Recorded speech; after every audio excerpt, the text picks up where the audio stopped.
hear me? Can you hear me? Yeah, it's working. Good afternoon to all of you.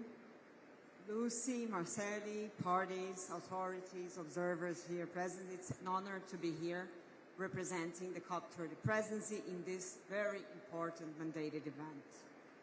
In the context where climate change is a highly politicized and contested issue, the spread of false information or distorted facts can delay necessary actions and lead to ineffective measures. Reliable, consistent, and accurate information empowers individuals, communities, and decision makers to take effective action. The commitment of promoting information integrity is crucial for driving meaningful progress in tackling the climate crisis and building a just, sustainable, and resilient future. That's why, for us in the Brazilian government and the COP30 presidency, we believe it's so important to have, in a context like this of the ACE agenda and at COP30, the highest level of discussion and contributions and exchanges amongst parties and non-parties on how can we move forward in tackling such an important point. The Global Initiative for Information Integrity on Climate Change was launched by the UN, UNESCO, and Brazil during the G20 summit in 2024 and seeks to tackle climate-related disinformation and to promote a healthy and pluralistic communication environment. By boosting science-based dialogue, the initiative supports informed and effective climate action on the road to COP30 and way beyond. We hope to see here in Belém an outcome that is not limited to the negotiation rooms. As you have seen, yesterday, the Declaration on Information Integrity was launched and endorsed by 12 countries. And I know Secretary João will actually go deeper about that one. But we have used all the 4 pillars of the COP30 preparations to leverage this conversation because we understand that this is crucial for our 3 main goals with COP30, which means strengthening multilateralism, advancing and accelerating actions, implementation of actions, and getting climate closer to people's lives. That means that if you look into the action agenda of COP30 this year, there was one of the elements of one of the axes was precisely to advance solutions in that front. We used the mutirão to collect different initiatives that are here present in Belém that will be presented to all of you to show that action to combat disinformation is already happening and is a critical element of all collective efforts to tackle climate and to advance in line with the Paris Agreement. So looking forward to hear your ideas, your contributions, and how the system, the UNFCCC process, can actually incorporate this element going forward, which is a critical barrier. If we don't do that, it will continue to be a critical barrier for all of us to advance in securing the Paris Agreement, the Convention, and our collective efforts to tackle the climate crisis. Thank you so much, and have a wonderful event.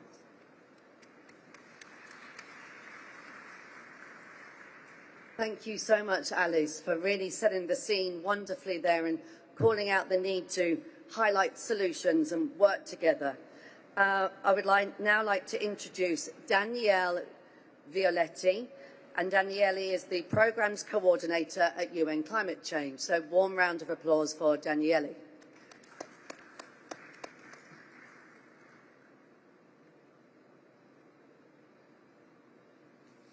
Thank you. Good afternoon to all participants. Very pleased to welcome all of you on behalf of the UNFCCC Secretariat to this very important event where we gather to explore the potential of ACE as a toolbox for building informed and engaged societies. We know that climate change is an existential threat that burdens all of humanity, though not equally. So we also know that climate action becomes truly effective when we work together.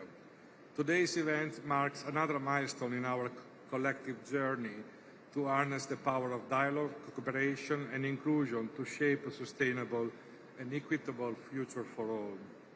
The 6 elements of ACE are needed more than ever, by fostering education and public awareness, training, strengthening public participation and public access to reliable information, and enhancing international cooperation on these matters at all levels, we can help shift mindsets and behaviors of decision makers and leaders in the public and private sector, civil society, and individuals everywhere.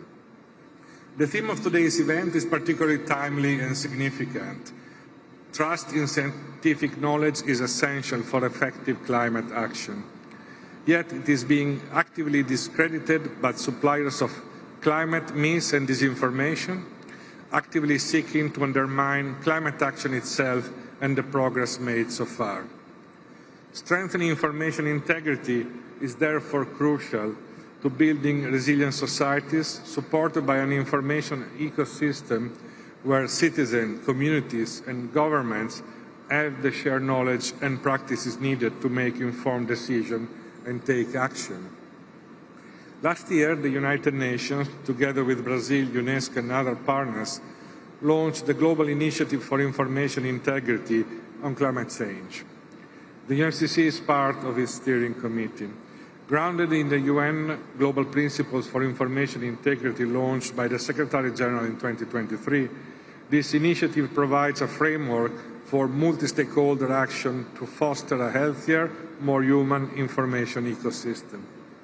Structured around a global fund, an institutional agenda, and campaigns on climate change, the initiative addresses the need for policies that project information integrity, safeguard those reporting on climate issues, and support the development of informed and inclusive climate action. Earlier this year, the Global Fund issued a first open call for proposal to support non-profit organizations conducting research, communication, and reporting that strengthen information integrity on climate change. By integrating these aids into national policies, plans, strategies, and action, countries can build more informed, participatory, and resilient society capable of distinguishing fact from falsehood and advancing inclusive and effective climate action. With this, I would like to close by thanking Marcel and Lucy for moderating today's event and guiding our conversation today, and I would like to thank you all for joining here today. Thank you very much.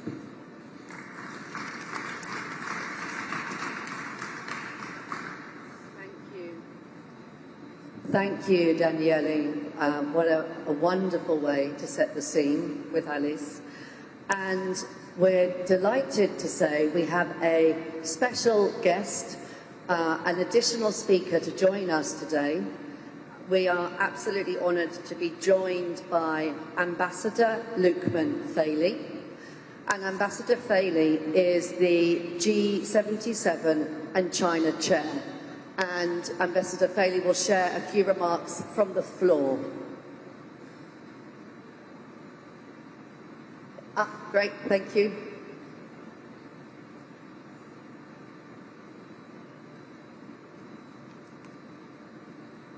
Good afternoon, all. Let me first thank the Presidency for giving me the opportunity to share remarks. I'm happy to be here on behalf of the group of 77 and China. I see that this is an important event which highlights the need for actions for climate empowerment. We reaffirm the critical importance of action for climate empowerment as a cross-cutting enabler for the full and effective implementation of the Convention and the Paris Agreement.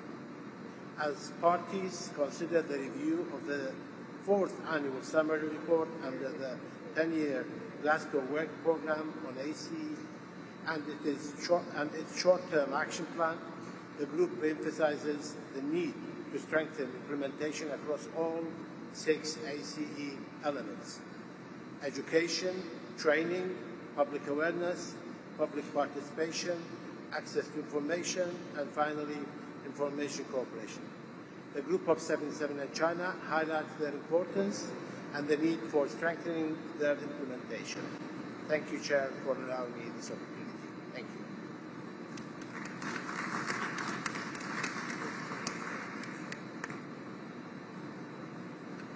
Thank you. Now we will start a panel presentation, Foster Information Integrity through ACE. This panel will explore how the 6 ACE elements, education, public awareness, training, public participation, public access to information, and international cooperation on these matters, serve as essential tools for informed and engaged societies. In turn, how bus information integrity is a prerequisite for effective ACE implementation. So, to start this panel, I want to invite to join us in the stage João Brandt, Secretary of Digital Policies in the Secretariat of Social Communication, the Presidency of the Republic of Brazil. A round of applause for João. Also, I want to invite Charlotte Scadan, Senior Advisor on Information Integrity in the United Nations Global Communications. Round of applause for Charlotte. We will join also our partners, James Fun, Executive Director, Internews Earth Journalism Network, Rich Wilson, CEO, ISV Foundation, Maciel Cairo, ACE Negotiator, the Dominican Republic, and Juanita Silva, Advisor Global Optimism. A round of applause for a panel discussion, please.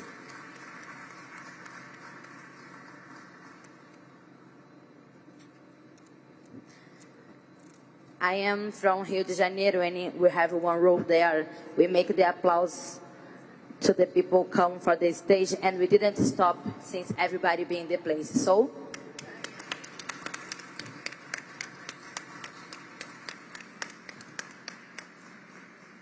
okay, now everybody's here.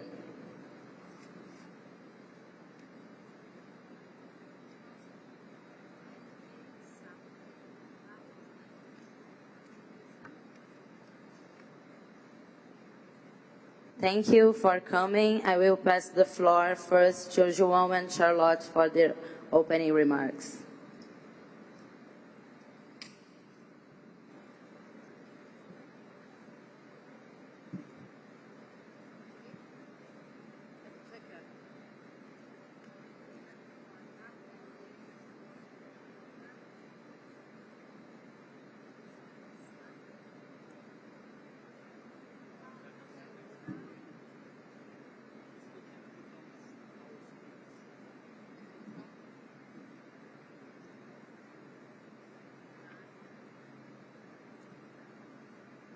Okay, thank you. Right, we'll give it a go.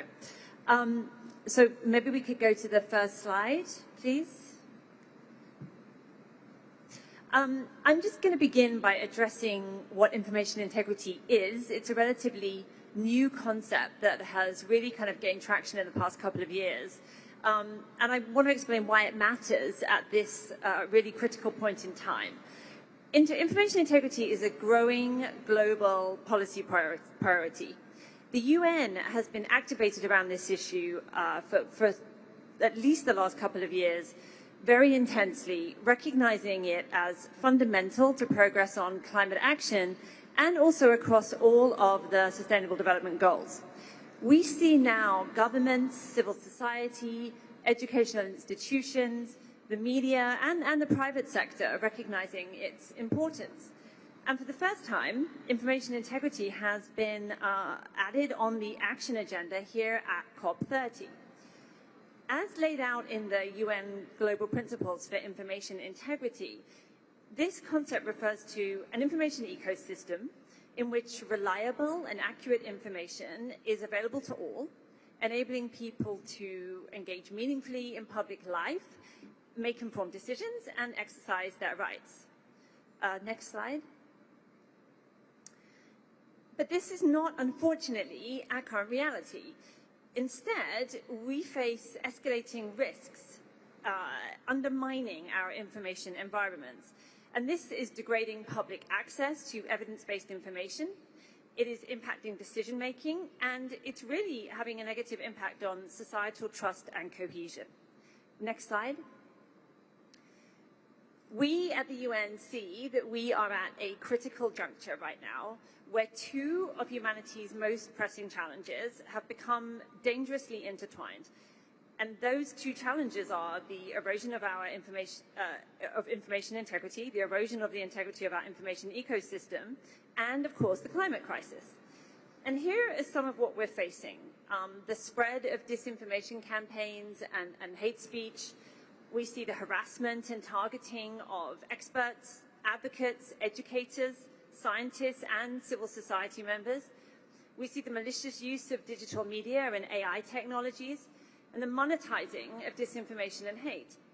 We're also facing disruptions to our ability to access and share information, and this includes the decline of independent journalism, attacks on press freedom, and of course the role of emerging technologies, including AI, and algorithms that limit information diversity, and of course the challenge of continuing digital divides.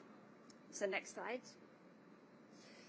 So here are just some examples, I won't read them all, of the kind of claims that we see in our research and that we hear about from partners and colleagues across the world that are designed to mislead the public and policymakers and to undermine climate action.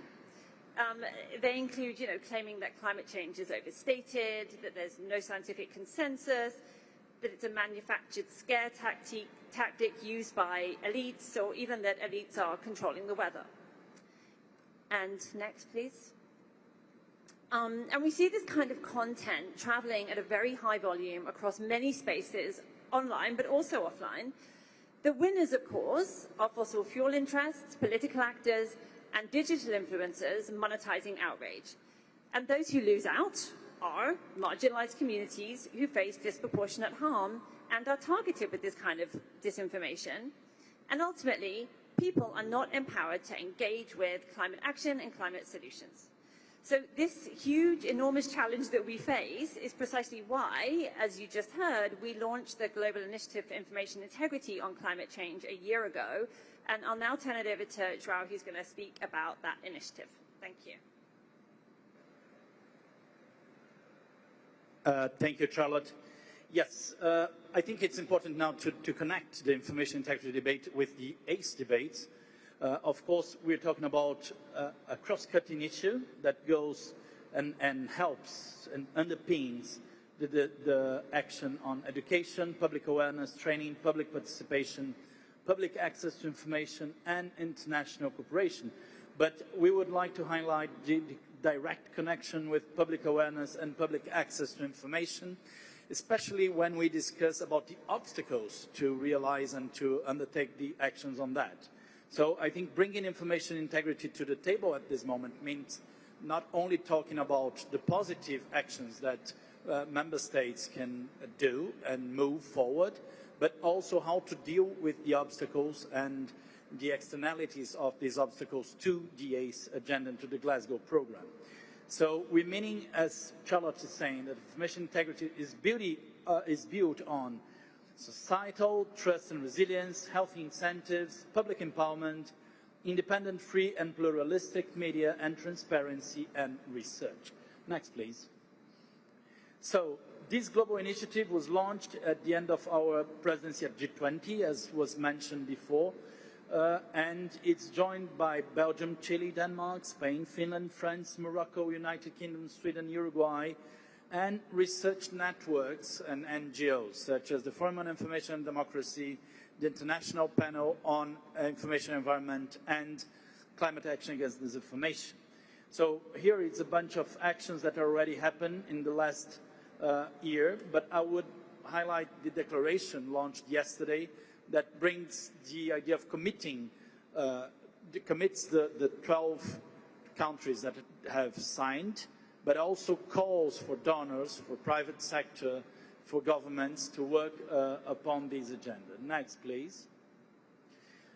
Some of the strategic pillars that the initiative brings are strengthening research into climate information integrity globally, and it's not by chance that IPCC, WMO, and other institutions around the climate debate are part of the advisory group of the initiative, because of course our work stems and comes from the work that has already been done in the last decades that are around this issue. But of course we have to support evidence-based action and solutions. We're talking about trying to bring to implementation and to create impact, positive impact on the climate agenda. Next, please. So this is basically a view on how we see coalition and cooperation and a multi-stakeholder perception, bring in evidence, bring in investigative journalism, political engagement, strategic communications, public awareness and information and advocacy that can lead to evidence-based insights, transparency and accountability, bolstering independent media, supporting accurate, reliable information, capacity building and training, and go into public awareness and empowerment and greater societal trust and resilience, and, of course, climate action and future resilience. What means that's absolutely connected to the ACE agenda and to the Glasgow program. Next, please. So, integrating information integrity onto the ACE agenda means recognizing the risks to climate information integrity, considering, of course, information integrity as cross-cutting across the 6 ACE elements, but I would reinforce that we should consider a specific approach to public awareness and public access to information. What means not only bringing the positive approach, but also how to deal with the obstacles of the attacks that for financial or political reasons the climate action suffers. Finally, we would like to reinforce the need for encouraging parties to support and develop strategies to strengthen information integrity on climate change and reinforce research on the threats to climate information integrity. Next. That's it. I think that's the introduction that I would like to bring. Thank you very much for your time, and we hope to continue discussing that into the review of the Glasgow program next year.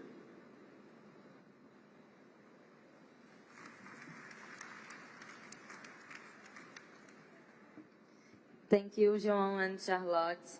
We understand this integrity of information in this global mutirão is really important to face the misinformation and also save lives in this context of climate crisis. So the integrity of information is one of the most important things we have here in our hands to advance now to protect the future, but have to be in the present. So thank you for all the efforts. We will now pass for our panel, and maybe we can start with Juanita. Can be? Juanita, the question we have for you is, why do you think there is a growing crisis of trust in the climate information ecosystem? And how does this affect people's ability to take meaningful climate action? You have 2 minutes. The floor is yours. Thank you for coming.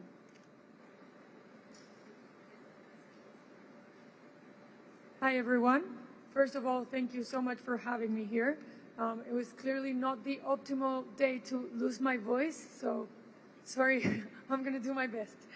I believe there's a growing crisis of trust in climate information ecosystem because people are increasingly caught between too much noise and too little credibility. So studies show that more than 40% of the world population has been exposed to some kind of climate disinformation online. And combined with the fact that trust in traditional news outlets has fallen below 50%, we are clearly in deep, deep trouble. I've been working in the climate space for almost a decade now, and I'm always very vocal in my social media, so I've realized this year is the year where I've gotten the worst kind of conspiracy theory comments on my Instagram, so I will share some of my favorites just so you get the idea of what's out there. Climate change is the world's largest scam. This is just propaganda to make countries poorer. And my personal favorite, glaciers are growing and not shrinking.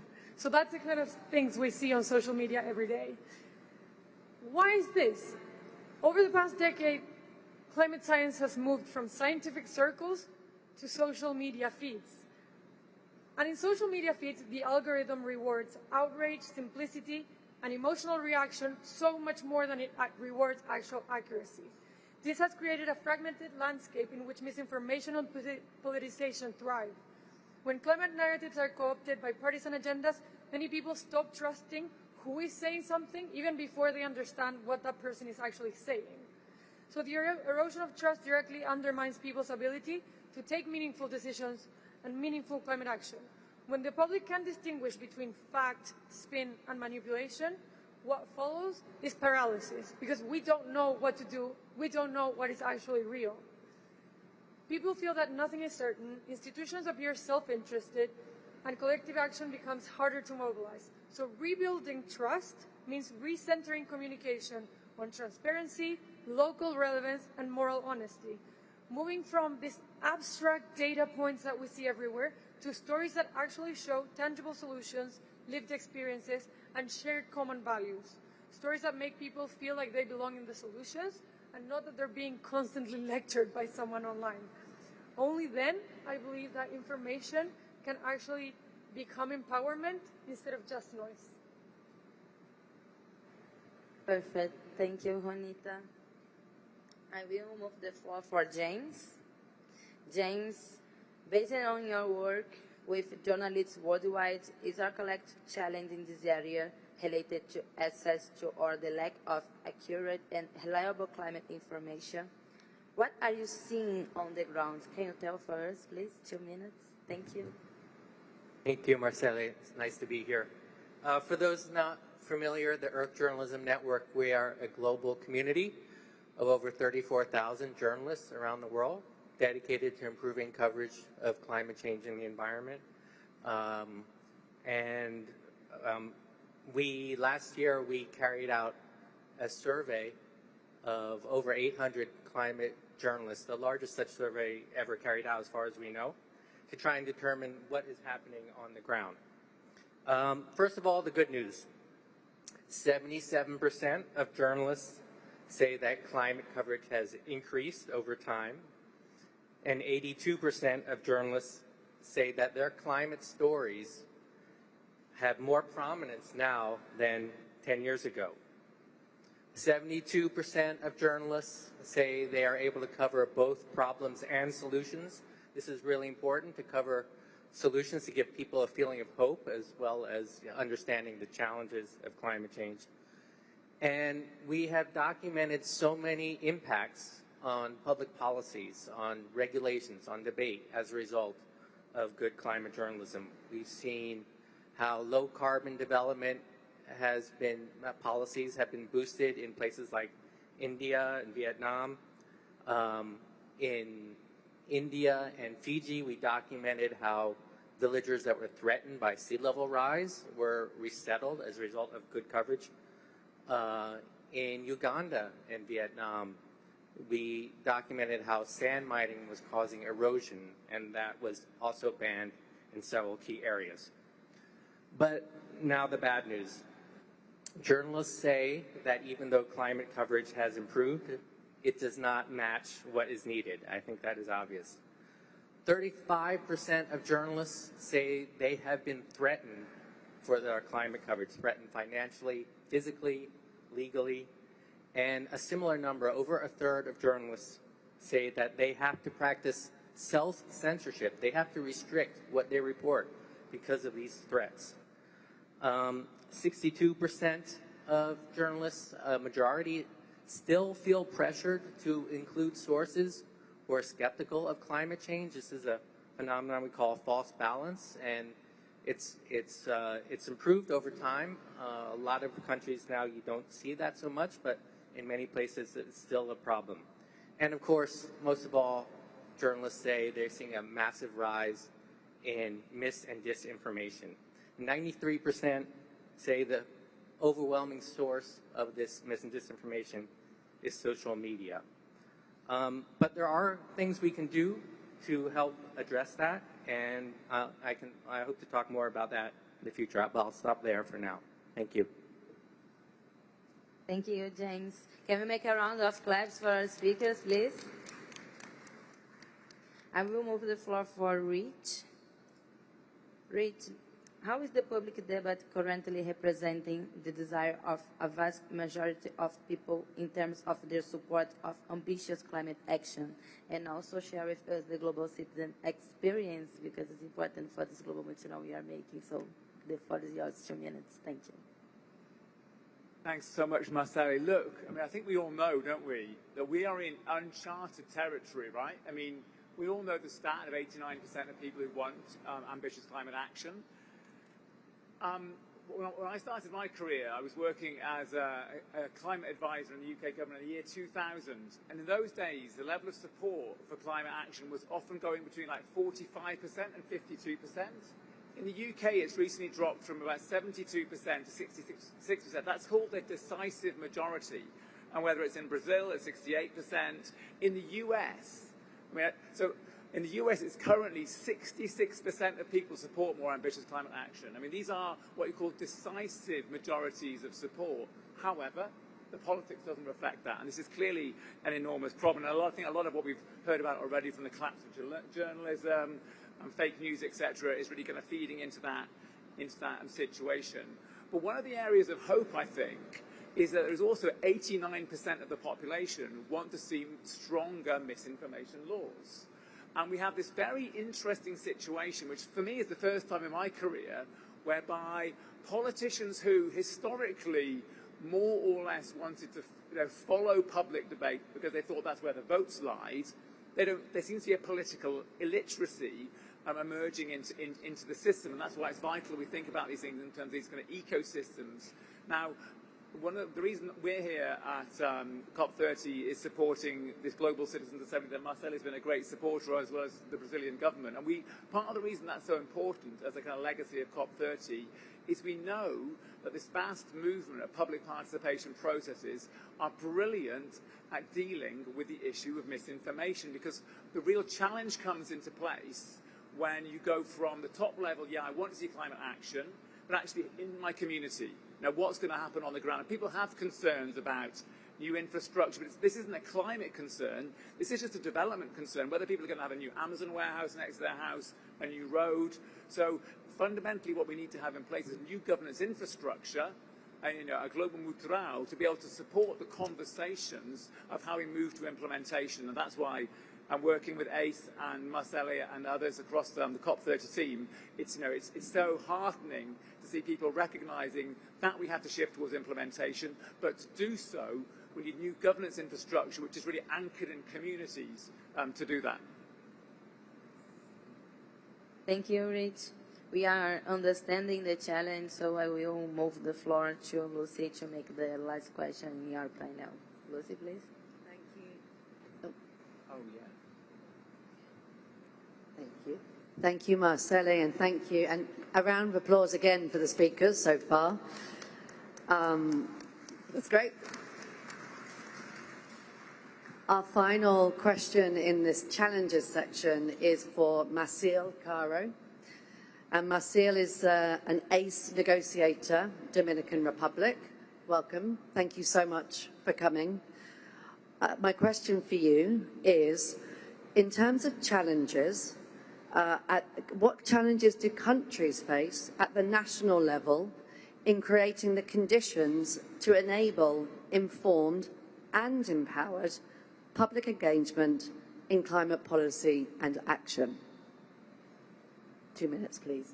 Thank you. Thank you. That is an excellent question, Lucy. I know this is not necessarily protocol, but I do want to take the opportunity to highlight the effort that the presidency has made in coming up with this event and putting together the Initiative of Information Integrity.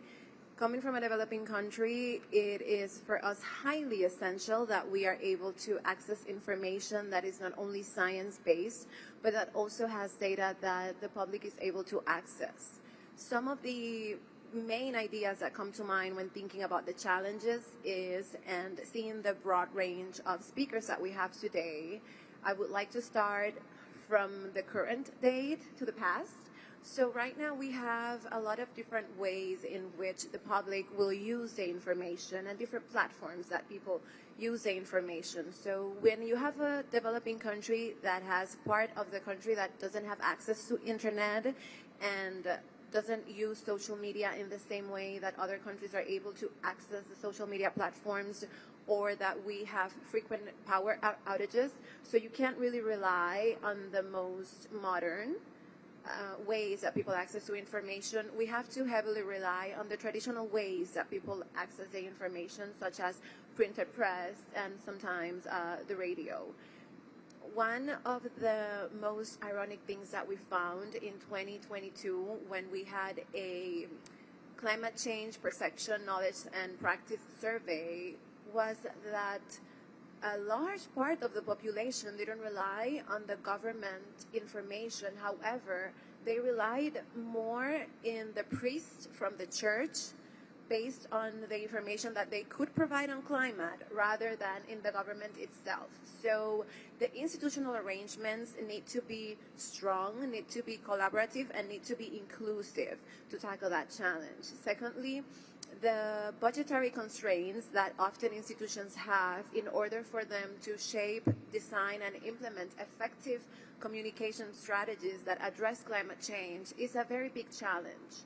But also, and someone had already mentioned this, the climate story. So the storytelling has been evolving, and it's important for governments to identify what it is the correct language that they need to use to reach a certain population. So we have a lot of diversity in the Dominican Republic, and oftentimes you can't really speak to people in the north of the island the same way that you speak to people in the east of the island, who is heavily dependent on tourism, for example. And then the way that you speak to someone whose main income structure is agriculture is not going to be the same way that you speak to someone that, depends on tourism or that works for the industry. So we have launched a different map roads over the years that tackle different economic aspects that we have. For example, the Ministry of Industry and Commerce, alongside to the Ministry of Environment, they launched a roadmap to tackle the consumption of plastic, because we had a law. This is an example. We had a law that was passed back in 2020, but it hadn't been able to come into full effect. And a lot of that had to do with the way that we are able to communicate with the population, to get them to understand and be on board and create that type of behavioral change. So those are some of the key challenges that we have. And one of the ways that the Dominican Republic is trying to tackle those aspects is actively engaging in the process of policy making. So, for example, the NDC in the Dominican Republic is a completely participatory process, and we have participation from civil society, from academia, from the private sector, as well as the public sector, and we have thematic tables. So each already prioritized and identified sector that is going to contribute with information to the NDC is invited. And also at the international level, our delegation is multidisciplinary. A lot of delegations have colleagues from Ministry of Environment or from the Ministry of Foreign Affairs. The Dominican Republic has delegates from the Ministry of Industry and Commerce, has delegates from the National Office of Information, which is the leader to gather and process effective data. And we also have people alongside from the National Council of Climate Change. We have people from the Ministry of Agriculture. We have people from academia. And that way we can adequately identify how we can bring the information back to the country and make it accessible to those different sectors. Yeah, thank you so much for that intervention. And I think I feel the same way as you feel about the ACE agenda as about the effort that was put into IPCC Annual Report 6, which for the first time really called out not just the problems of information integrity, but the need to develop narratives, public storytelling, to have a focus on behavioural interventions. And so I think this is now a great moment to, with Marceli as well, to open up the second round of discussions. We've spoken about the challenges. We're now moving to the solutions. And Marcel, I'm going to pass back to you again, noting that in your earlier comment on challenges, I noticed you already, as clearly a born storyteller, moved to the solutions. And I think that's great. And the final piece I would love to bring in is storytelling really works. We're actually 22 times more likely to remember a story than a fact. It's incredible, 22 times more likely. So to open up the solutions part of this discussion, Masil, I'll pass back to you and ask, how are ACE and information integrity connected? And how can they reinforce each other to ensure individuals and societies are equipped to support just and equitable climate transitions? Well, they are definitely interlinked. I see information integrity as not necessarily inserted in ACE, but as a key element that it is optimal and essential to be discussed during the conversations of ACE. Because when we look at the ACE elements, we can discuss education all we want, but if we don't have teachers that have the right materials for them to actually implement the education materials in the classroom, then we aren't really doing anything just by talking about climate change. So some of the things that we can do to tackle and to close that gap. In the Dominican Republic, we have a dedicated fund for research. This is led by the Ministry of Superior Education. It's called Fondo CIT, and it covers a wide range of different subjects that are picked up every year. And the research is funded by the government so that there can be a superior level research on those subjects. And then one of the things I was saying about the storytelling, for example, the National Council for Climate Change had an initiative through social media, which was called the Climate Little School, in Spanish, Escuelita Climática. And so what it did is that we had the head of communications. He would often interview different relevant stakeholders that relate to the climate change policy-making aspect. And then he would create some very short educational videos that addressed key aspects. So we would upload that to a platform, and that would be easier for people to reach because, as we've been saying, storytelling matters. And another thing that the Dominican Republic has is that whenever there is a climate change project that is approved, we make sure that it has one specific dedicated line addressed to education or to raising awareness. However, when we speak about raising awareness, it's important to note that we have found with our surveys that awareness does not necessarily equate the impact that we expect it to have. So to go further on that, we try to work very closely with the territories, and we try to work very closely with the different institutions in the public sector. So every year we will go to different institutions and we will have sensitization at a medium and decision-making level so that they are adequately engaged and that they understand that the work that we do at a local and international level will eventually yield fruitful results for our country. Round of applause, please, for Masil. Thank you. I will now pass the floor back to Marceli. Thank you. Masil, I want to be your friend and talk about this all the afternoon. I will give the floor again for Rich, and we talk a little bit about Global Citizens Assembly, but coming back about this proposal of solution, what is and how this participatory model can make citizens' voice a lasting safeguard for information integrity. Please, Rich. Thanks, Marceli, and I'll try and be closer to the mic this time. Lucy, I was just thinking about your 22 times storytelling point, which I've heard, and it's true, isn't it? And I don't think we've got the data on what happens in participatory processes, but you see obviously similar things happening whereby you've got representative groups of people talking about issues they care a lot about. And I think what happens is there's this mixture of storytelling, personal testimony, and of course the people who are sharing their versions of evidence, which might be fake news or might not, let's face it. But under those conditions, you've got a mixed media of information, interpretation, and engagement, which just allows the diversity of learning methods to kind of come to the fore. What the Global Citizens Assembly it will be launched next Thursday, initiated the post-COP30 process, and it consists of two components.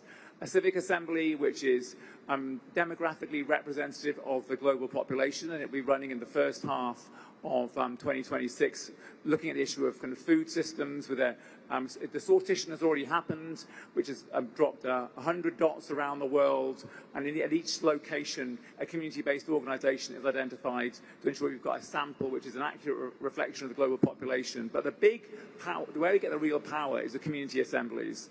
And there are 7,500 formal participatory processes taking place across the world right now that we know about, but we estimate that there's hundreds of thousands out there. And so by COP31, we will have had 5,000 community assemblies run, so there'll be hundreds of thousands of people participating. And by the global stocktake in 2028, we hope to get 1 million involved. That's an ambitious goal. So hopefully, together, if people are inspired by this, they can get involved part of that process. But fundamentally, what we're seeking to do here is create this infrastructure of what you might call a shadow governance regime that already exists. And I can see Estasia sitting on the front row. She's done incredible work looking at climate assemblies with indigenous communities and climate protectors. There's a vast movement of people out there running these new governance regimes, and the Global Citizens Assembly is about creating a network to bring those in to climate diplomacy. And so just as in Paris, through the action agenda, we brought in cities, civil society and businesses. Following COP30, we can bring in people to the future of climate diplomacy.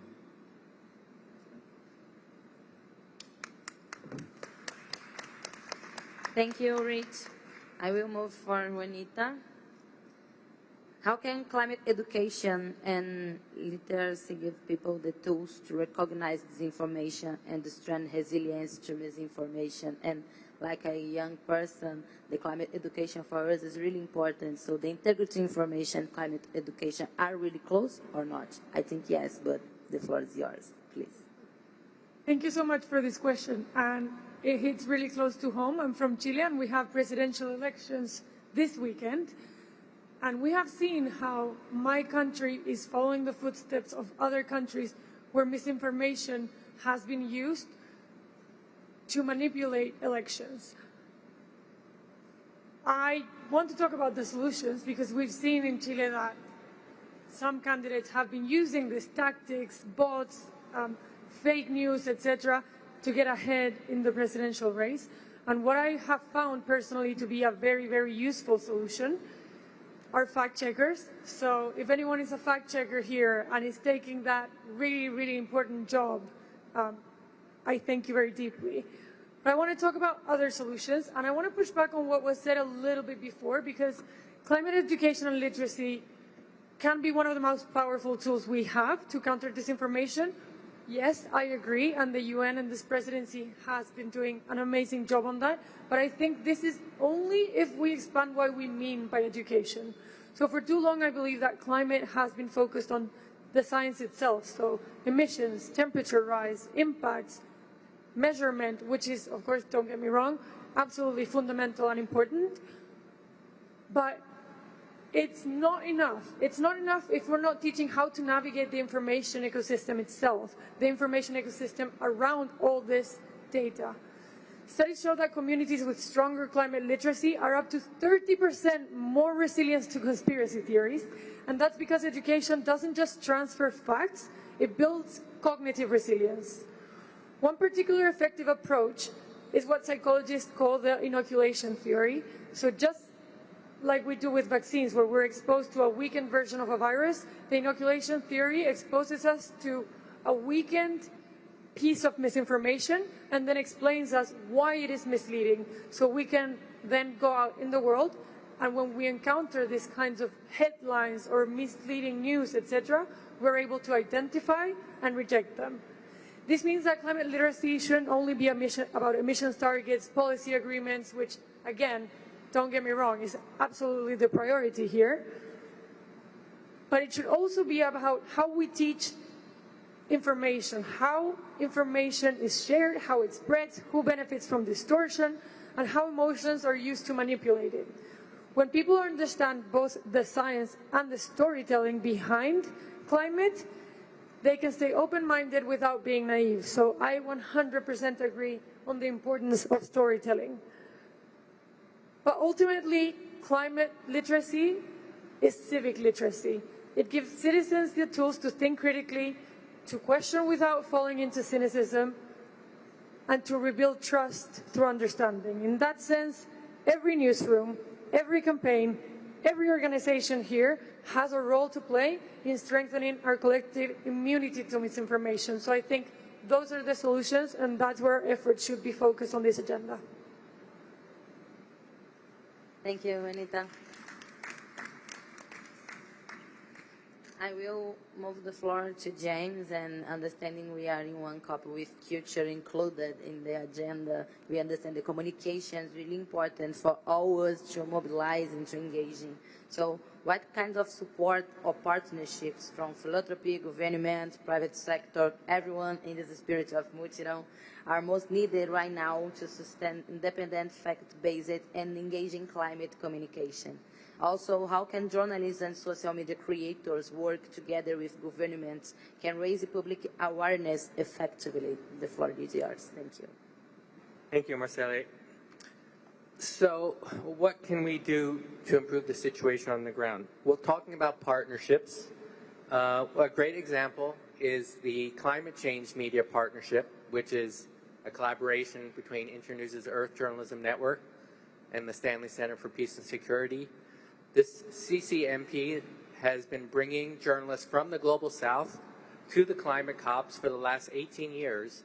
We've altogether brought hundreds of journalists here to cover the summits, producing thousands of stories.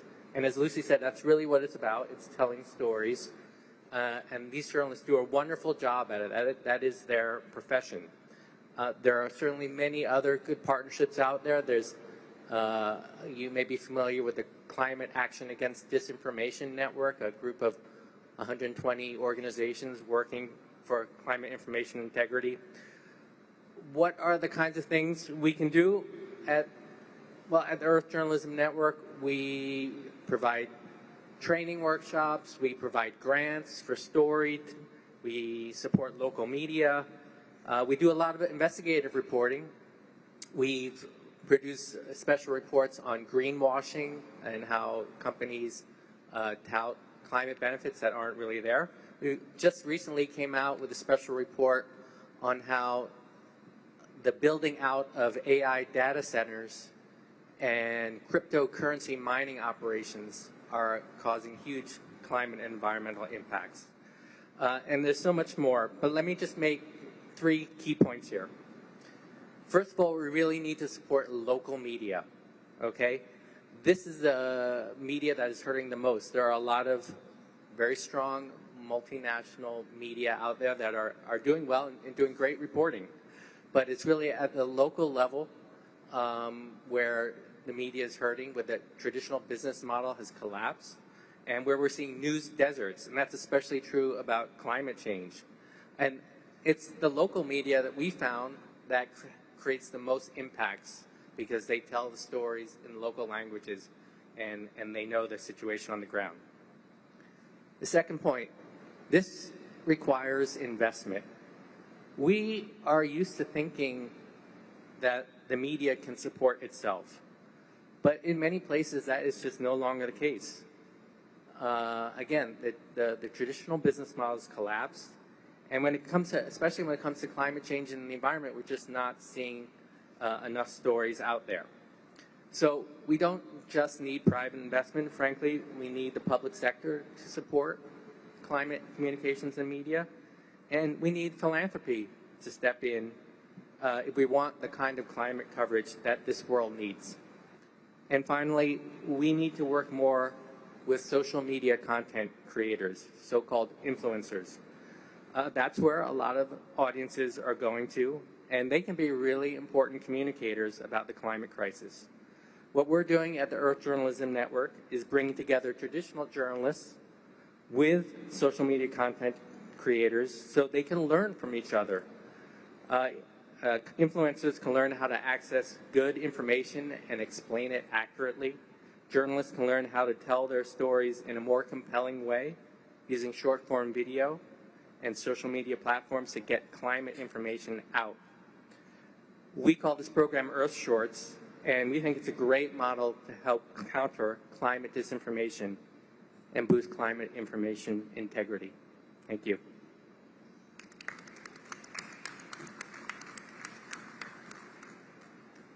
Thank you, James. We earned a lot of important information here in this panel with a lot of challenges, but also a lot of solutions.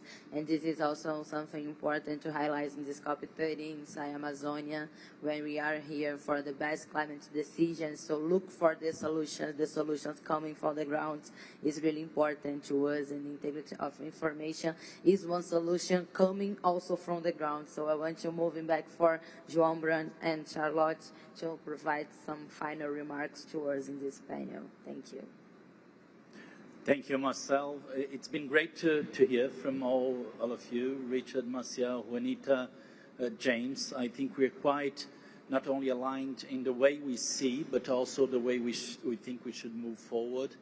And it's good to understand that actually the fight for defending, promoting information integrity is, of course, already happening in place. We know that.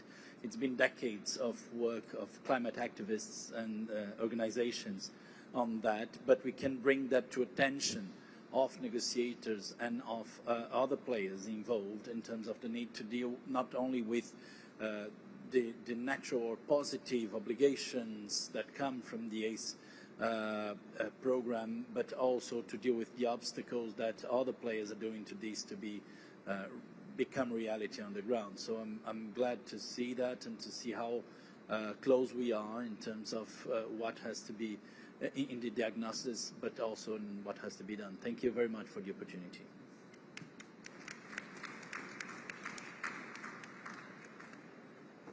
Yeah, I'd like to reinforce what Raj just said about how inspiring it is actually to hear all of these amazing solutions on the panel today, but also throughout this week. I mean, there have been so many information integrity related events happening here in Belém already. And, you know, around the world, we're seeing really incredible examples of tireless efforts to strengthen the information ecosystem for climate action. And I think, you know, that is what gives me hope in this work. What we need to do is try and kind of scale up and scale out some of those community level efforts, you know, right up to some of the global efforts that we're doing through our global initiative. And as João said, I think increasing awareness and recognition that information integrity is fundamental for effective climate action is key. So I think that's, you know, that's incumbent upon us to continue to make that case and to bring the evidence base and talk about what effective solutions look like. But we, you know, we really appreciate the opportunity to talk here today. And as I said, it's very inspiring to hear from all of you doing this great work. Thank you.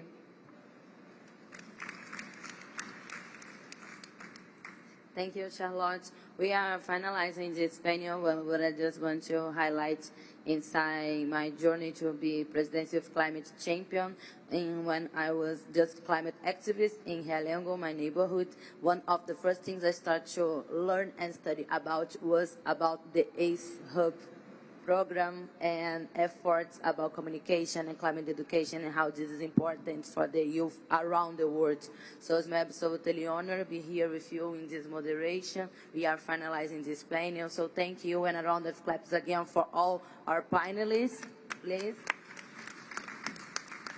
And I will give the floor to Lucy to conduct the next part of our meeting here. Thank you so much.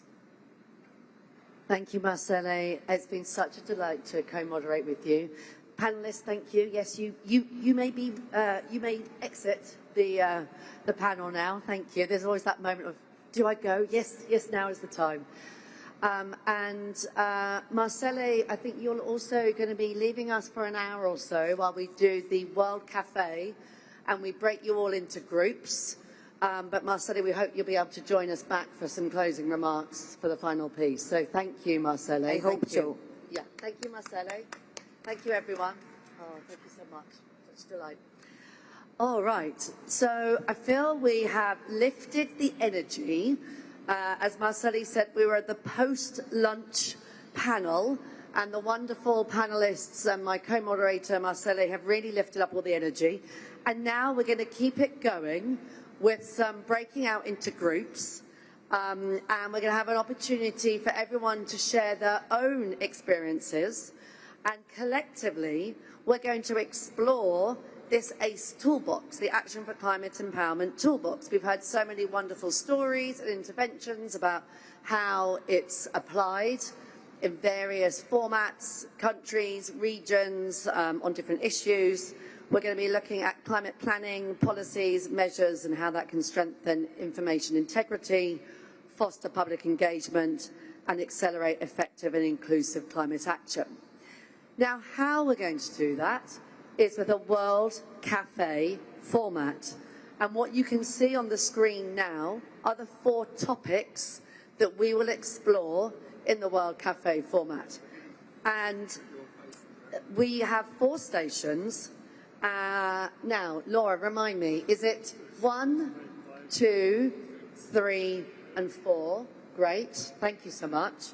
So in this corner here, we will have Station 1, which is empowering citizens through climate literacy, with some fantastic facilitators. Thank you so much for joining us. Christine Usden, Global Director, Climate Education, Cambridge University Press and Assessment, and Isaitis Cintron Rodriguez, Columbia University and ACE Observatory. So that's, stay for a moment, I'll introduce, and then we're going to be moving Group 1 into this corner here. Station 2 at the back will focus on enhancing the accessibility, reliability and effectiveness of information on climate change. Again, wonderful facilitators, Hannah Lapalainen, docent, Pan-Eurasian Experiment Programme, Secretary General, University of Helsinki, and Sadatu Gambo Madak, National ACE Focal Points, Nigeria. So that'll be in this corner here.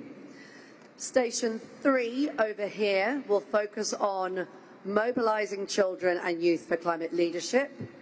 Facilitators, thank you again, JP Amaral, Head of Nature, Alana, and Ayush Dwivedi Youngo. So thank you so much, that'll be here.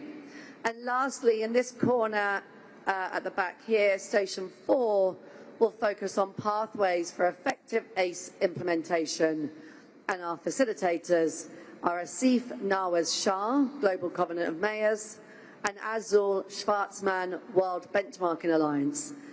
Okay, so I will allow the groups to introduce the exercise, but you're going to have a short introduction, and then you're going to participate in a group discussion, and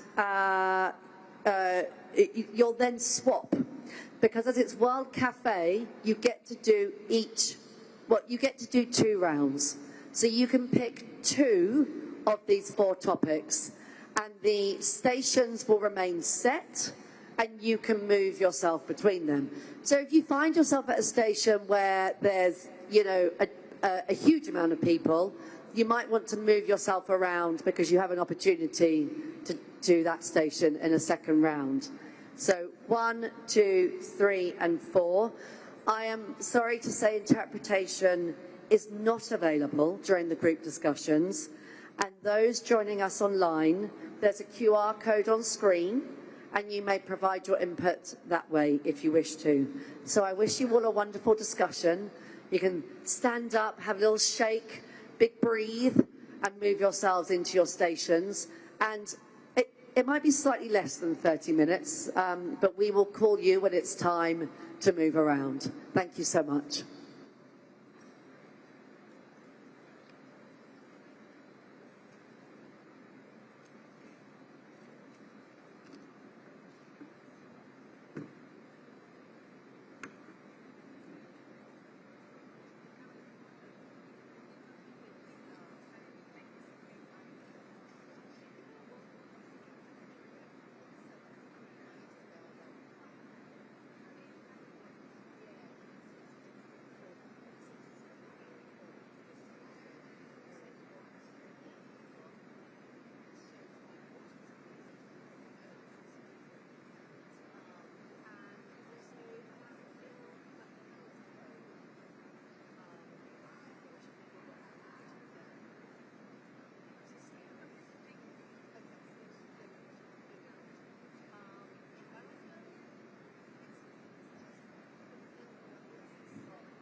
proposal.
Hello, moderators.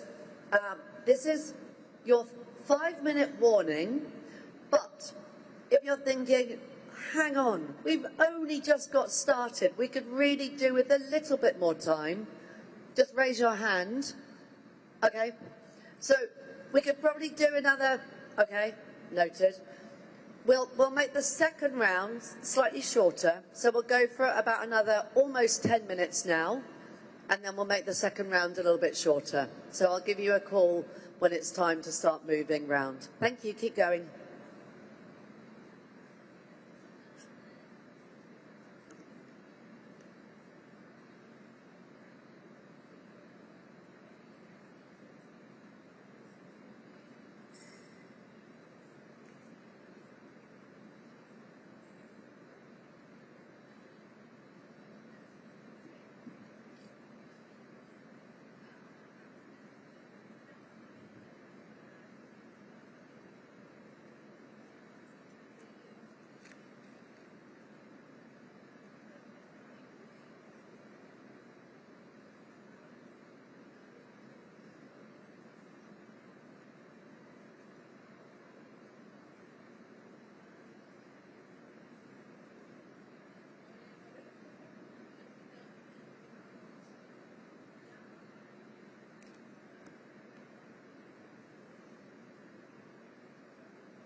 Okay, moderators, it's time to wrap up this first round.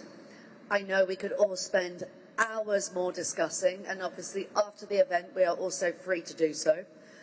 So if you can now, as delegates, as groups, start moving to your second station. As a reminder, it's 1, 2, 3, 4. Let me just, oh, hang on one moment. Let me just read you again which they are. So 1 here is climate literacy. 2 here is information, accessibility of information. 3 in this corner is children and youth. And 4 in this corner is effective implementation. And moderators, if you can please, I would suggest starting your second round with a short summary of what was discussed with the first group, so the second round can build on that. And you have 25 minutes, and then I will call you back. Thank you so much.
Hi, moderators.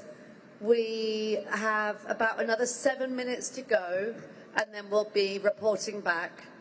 So if you could be ready to share your report back in an under 3-minute format. I'll remind you of that in a moment. But about 7 minutes to go. Thanks, everyone.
All right, time to come back.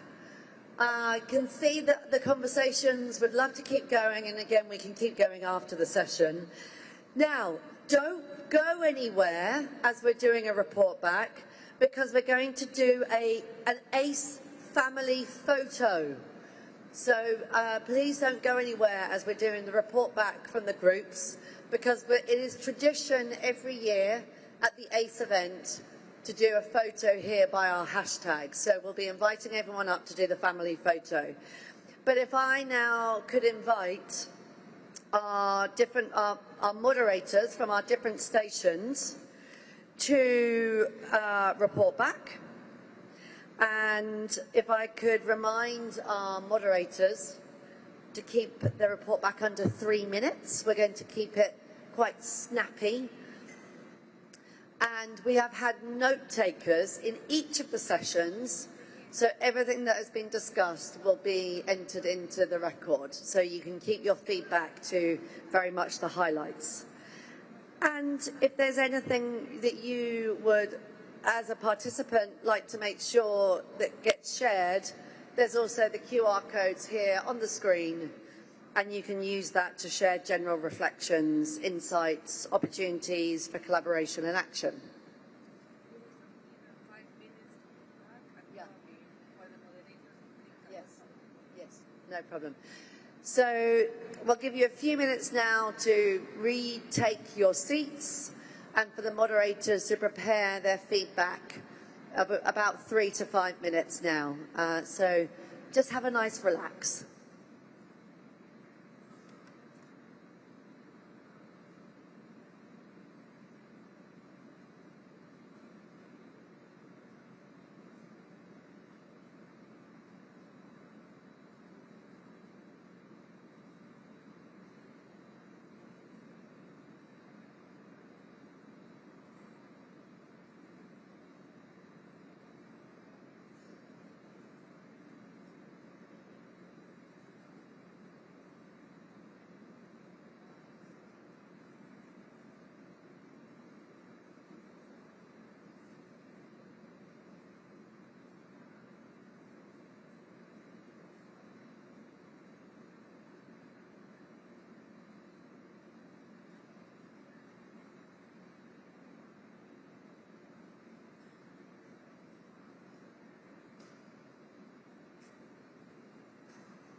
Laura, will we get Fleur back?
Okay, so let's start our feedback. And Station 1, Christine and Isatis, please forgive me if I'm mispronouncing your names. Please introduce yourselves. And if I can invite you to use the microphones in front of you, and then we can all hear you. So over to you. And as I say, just your highlights under 3 minutes. Thank you so much.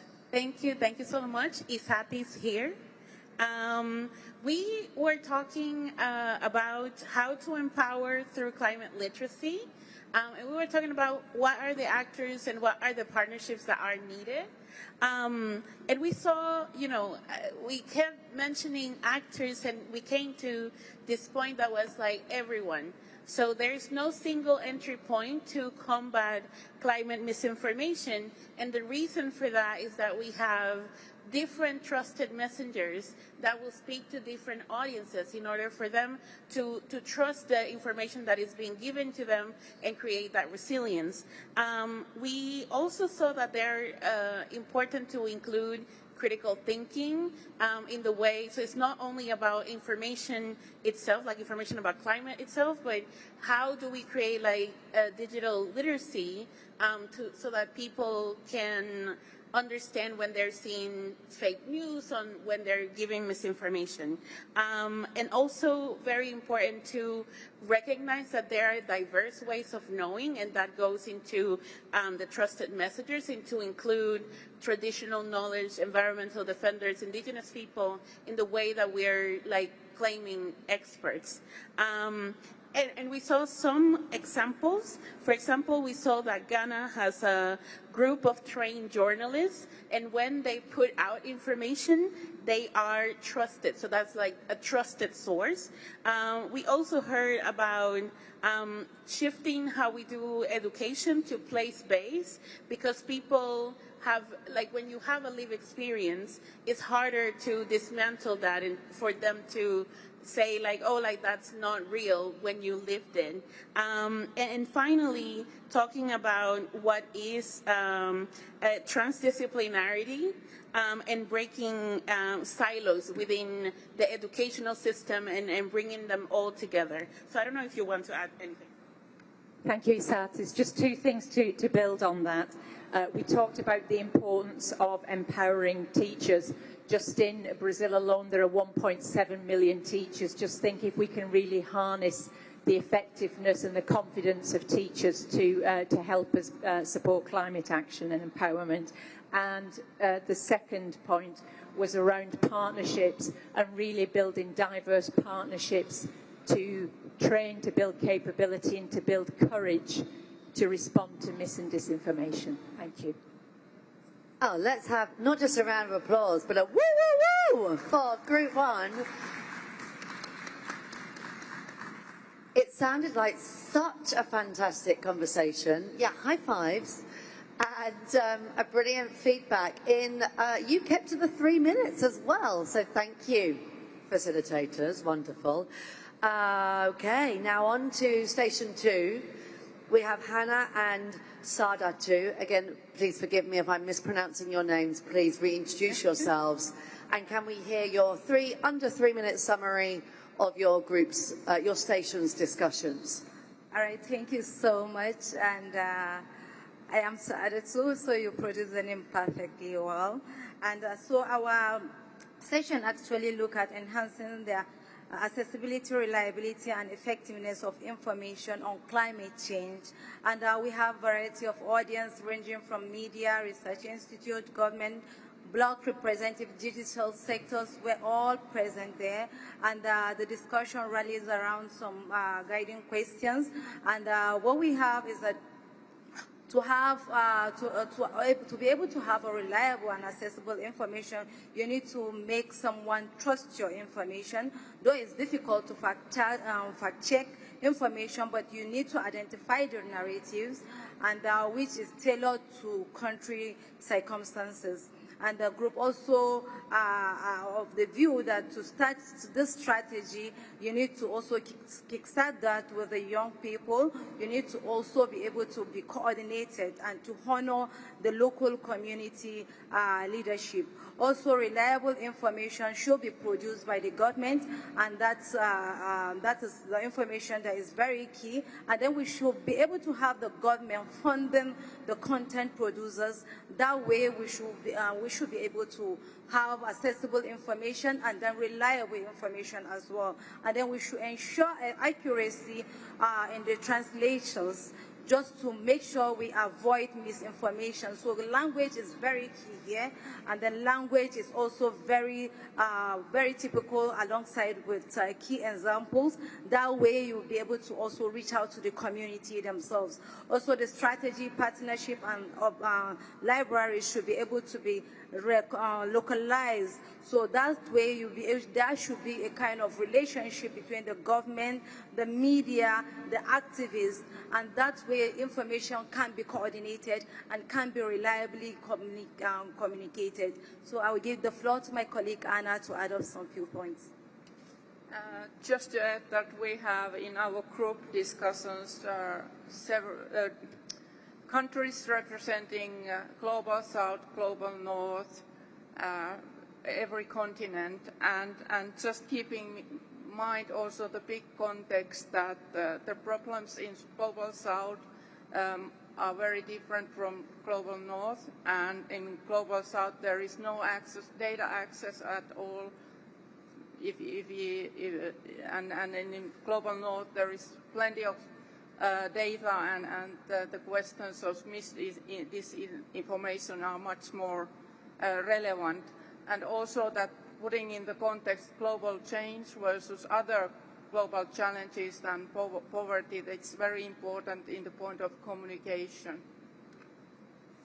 Okay, another round of applause and woo, woo, woo! Again, such a rich conversation clearly was had, and I don't know about you, but I'm really feeling the sense of the expertise and knowledge and experience in this room is something really impressive. So it's starting to feel the end of the event feels to me like it's building to its most important conclusion. So thank you, moderators, and again, you kept to your 3 minutes, so thank you so much. Station 3, JP and Ayush, if you would please give us your highlights and summary, we would love to hear from you. Thank you, Co-Chair. So from the Station 3, Mobilizing Children and Youth for the Climate Leadership, we have received insightful inputs. So in order to summarize, so disinformation and misinformation affect the children and youth by making it difficult to distinguish the truth from the falsehood, especially with the rise of the AI and the social media misinformation. So this confusion undermines their ability to engage meaningfully in issues like the climate change, fueling climate anxiety, and leaving them without the clear tools for their actions.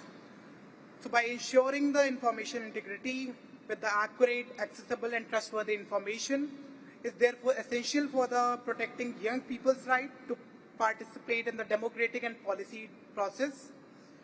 So solution include by empowering the teachers and the parents to guide critical thinking, develop exchange programs, and integrating the organized youth group into the policy making process.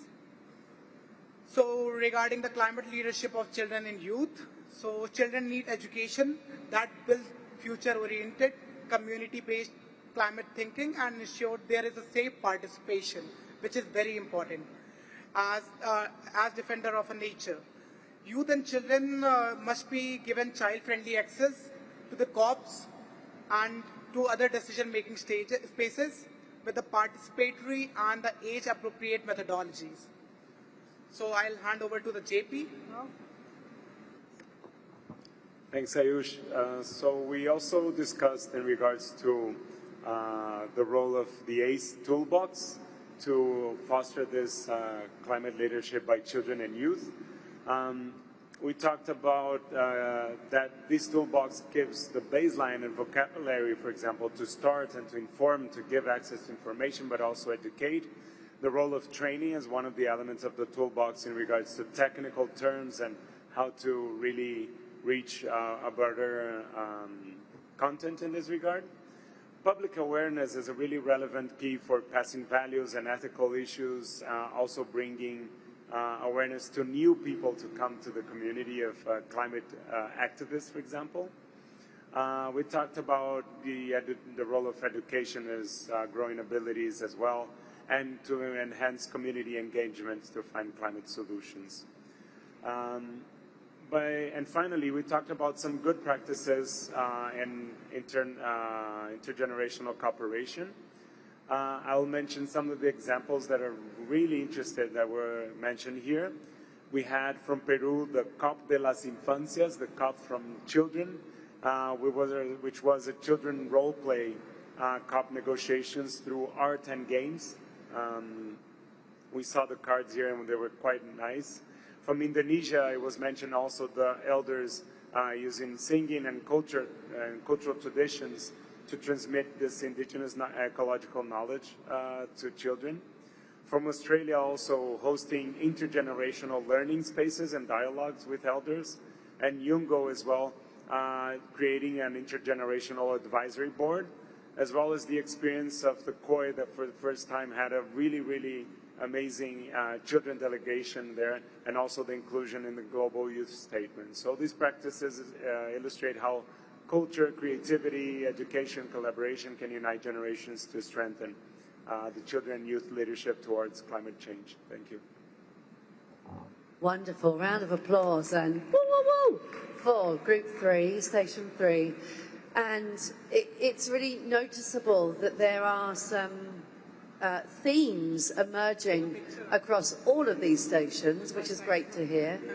And your microphone is still on. Moderators?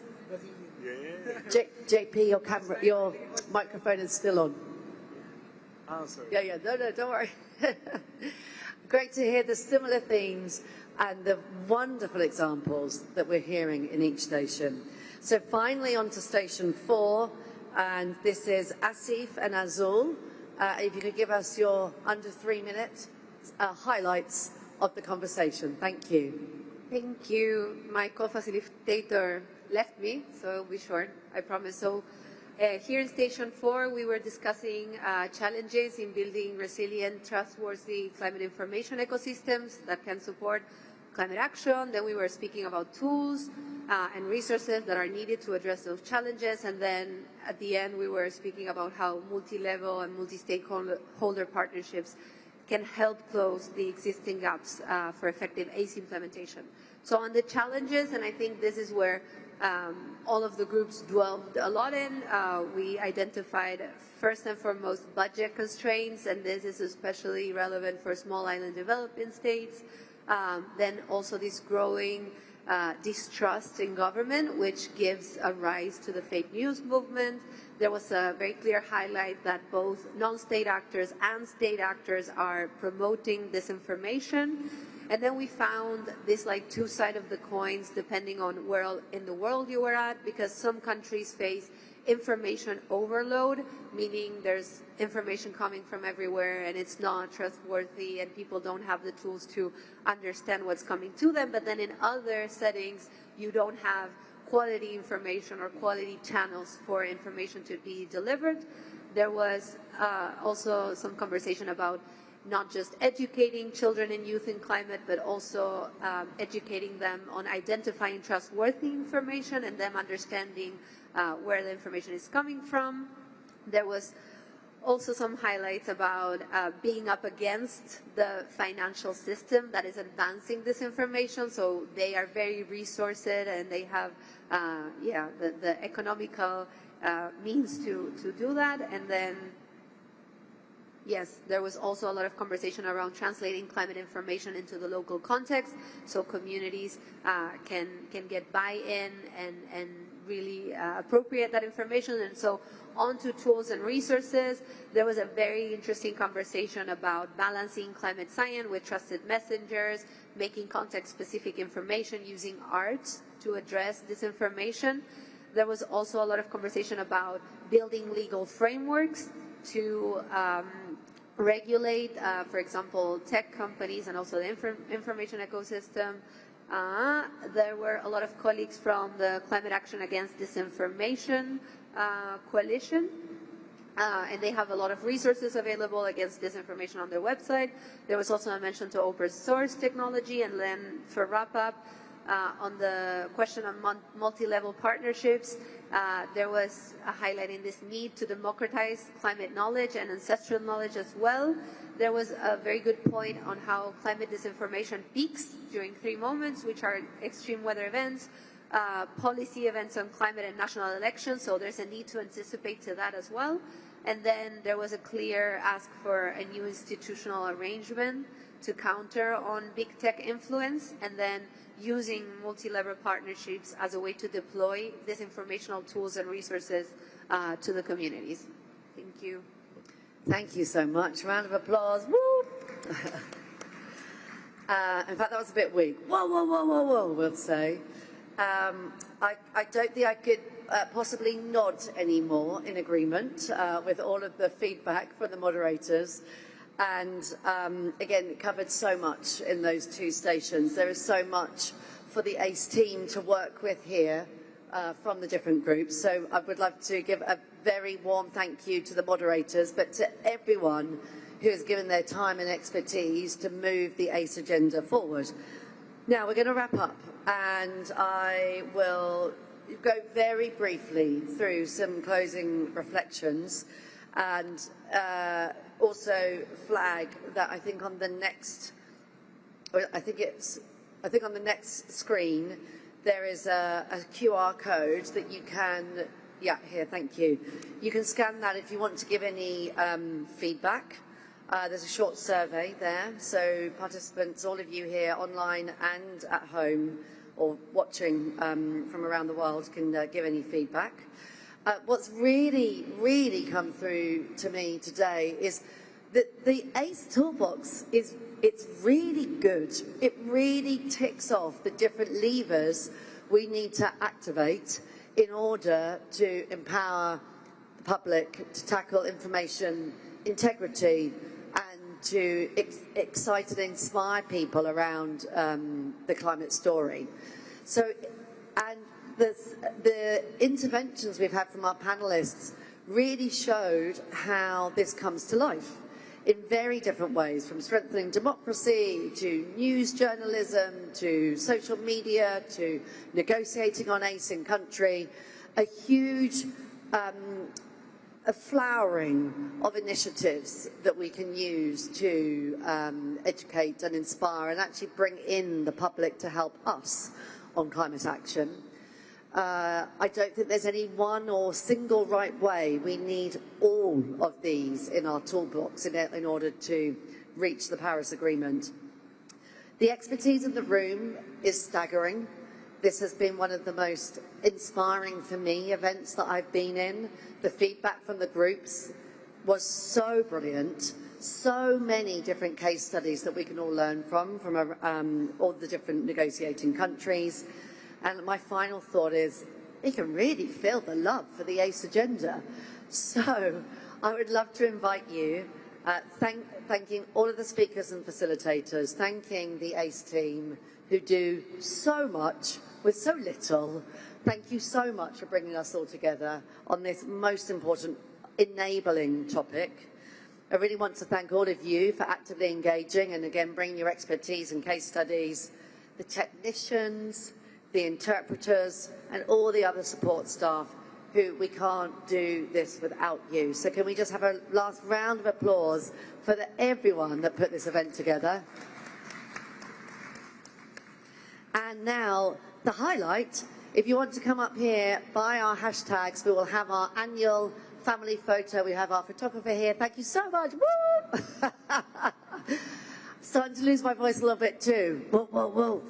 And we'll come up here for our family photo. Thank you all so much.